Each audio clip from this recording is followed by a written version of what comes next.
que havia alguma animosidade especial contra alguns indivíduos, como por exemplo o Alan, como por exemplo a mim, como por exemplo o Constantino? Você acha que o Alexandre tinha inimigos preferidos?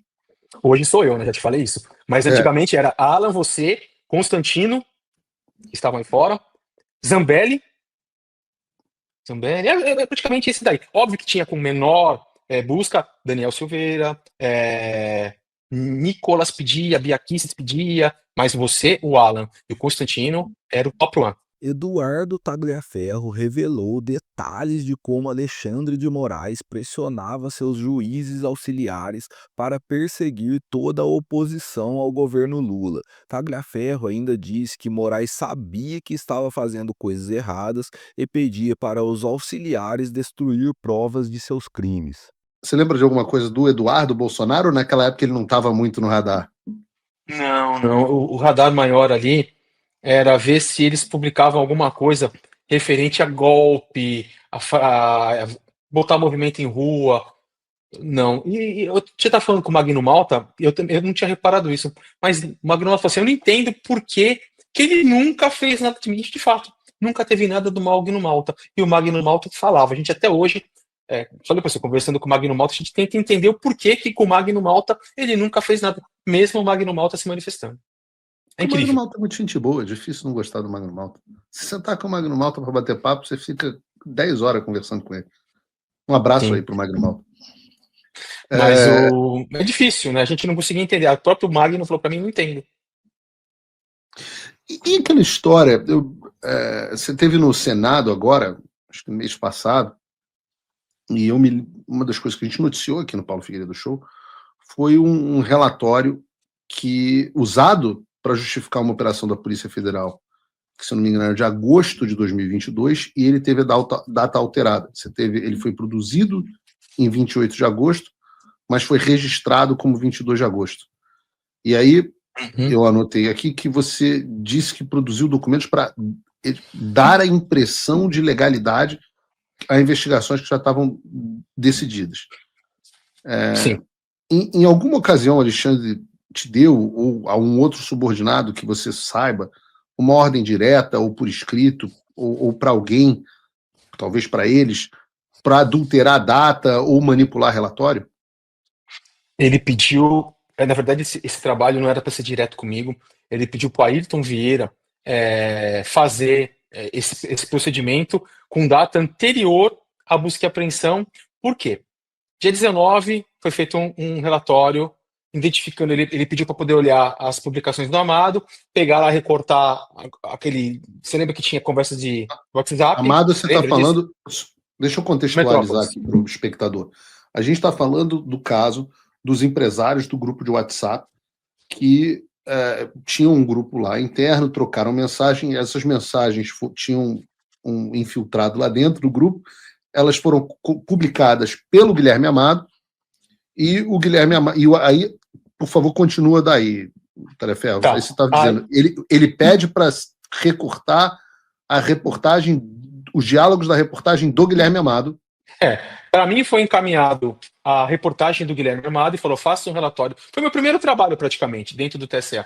Faça chegou isso aqui, o ministro vai pedir uma busca e apreensão na segunda-feira, precisa fazer um relatório identificando essas pessoas, colocando os perfis delas dentro das redes sociais, em todas, em TikTok, em Instagram, Facebook, identificar um por um, em todas as vezes, colocar as URLs, colocar, porque como não tinha, né, dados de conversa, simplesmente identificar o telefone deles, colocar lá e só dizer que foi levantado isso e aquilo, e encaminhar só para o STF. Foi o meu primeiro trabalho. Isso foi 18, 19 de agosto que foi feito esse relatório. Ele até está com data, acho que um pouco depois, se eu não me engano, mas foi feito por erro, na verdade, não foi porque esse não foi manipulado. Eu errei a data, eu comecei ele no dia 18, algo assim. Se você olhar o relatório, na parte de cima está uma data e na parte de baixo está outra, mas foi erro meu. E aí, o que ele fez? Na segunda-feira ele não fez a busca e apreensão. A gente estava até na expectativa, era o primeiro trabalho. Não fez. Ele pediu na terça, aí a Polícia Federal foi lá, cumpriu, Luciano Hang, Meyer, Morongo, acho que Morongo, esse pessoal teve as suas buscas e apreensões realizadas, só que logo após isso a imprensa caiu batendo, caiu pesado, dizendo que o Alexandre de Moraes tinha se baseado somente numa matéria jornalística para tomar uma decisão tão importante com pessoas tão importantes no país.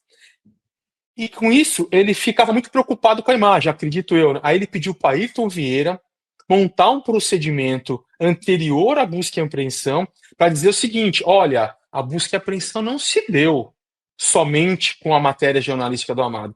Existia uma investigação, existia um fato, aquilo só foi estopim. Aí o Ayrton Vieira me perguntou, pediu ajuda, porque o Ayrton Vieira não sabe usar computador, ele não sabe, é um desembargador que não sabe usar, sempre tem alguém que faz para ele faz no celular, mas no computador não. Falou, Talhaferro, puta, precisa fazer isso, tal, não sei o que, o ministro quer aquelas figurinhas, como foi na Lava Jato, aquelas carinhas, e setinha pra lá, mapa mental, setinha pra lá, setinha pra cá. Falei, tá, mas eu não conheço as pessoas, o que precisa fazer? Me explica. Eu não sabia o que era, entendeu? Ele queria relacionar Alan dos Santos com Hang, com uma tal de Protorque, se eu não me engano, um monte de personagem que eu não conhecia. Aí, por conta de eu não conhecer, ele me encaminhou as PETs, pedaço das PETs, dos documentos, e circulou. Ó, esse lê. Eu tive grande dificuldade, o Figueiredo. Eu tinha que ligar. Olha, eu não tô entendendo. O que é isso? Tô esse trecho aqui, olha isso aqui. Para eu montar só aquele desenho. Eu montei uns 2, 3 desenhos, ia, voltava. Começou na sexta, acabou no domingo. Ia, voltava. Aí ele pediu, faça o relatório com base nisso, coloca lá o nome do pessoal e bota com a data do dia 22. Só que isso começou no dia 27 e terminou no dia 29. Por conta de tanta modificação. O Ayrton Vieira pediu para você forjar um documento para justificar uma operação policial contra alguns dos empresários mais bem-sucedidos do Brasil, é isso? Exatamente. Foi aí que ligou o meu radar.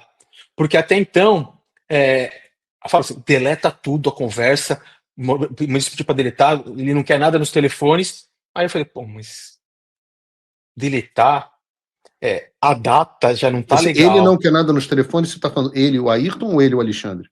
Alexandre.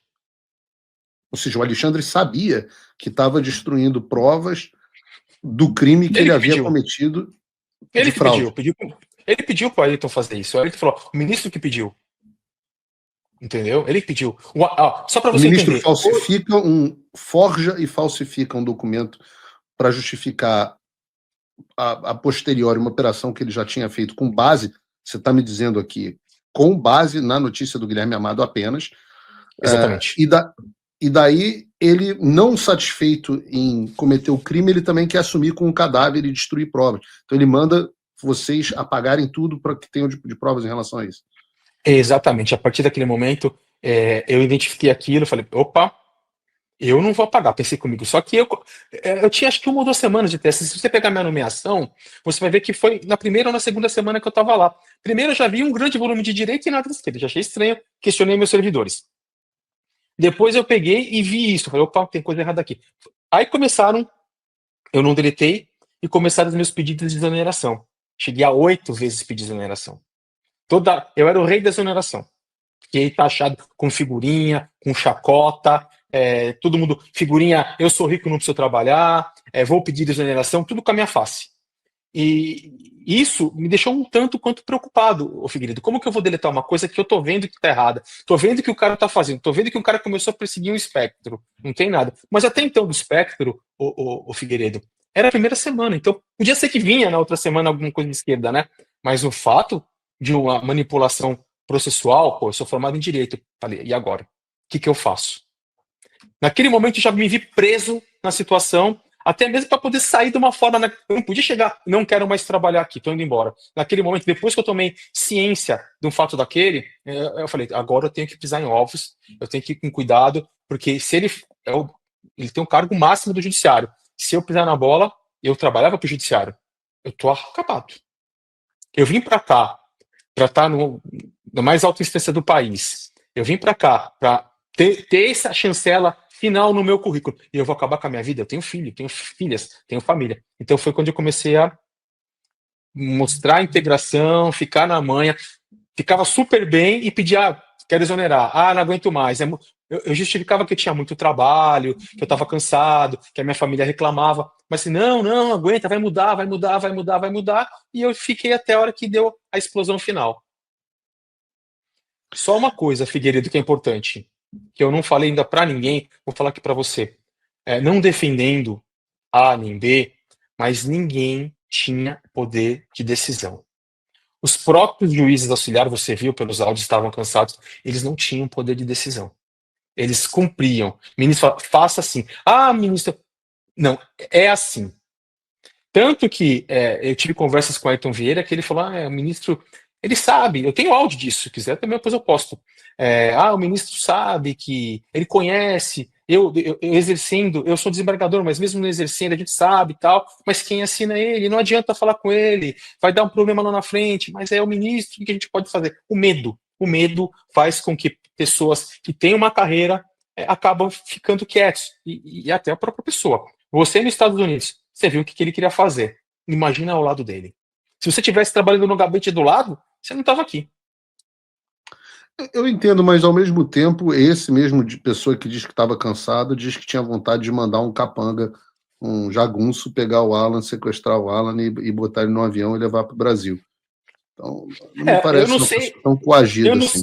Eu não sei o contexto, também não vou defender, não sei o contexto. Talvez, pela mesma questão que eu, cansado da demanda gigante. O cara não para de postar de noite, pelo amor de Deus, reduz as postagens. A gente não tá aguentando mais a pressão desse cara em cima da gente. Nós vamos enlouquecer. O cara fazia. Eram duas pontas, Figueiredo. Eram vocês de um lado e o ministro do outro e a gente no meio. A gente tá ficando louco.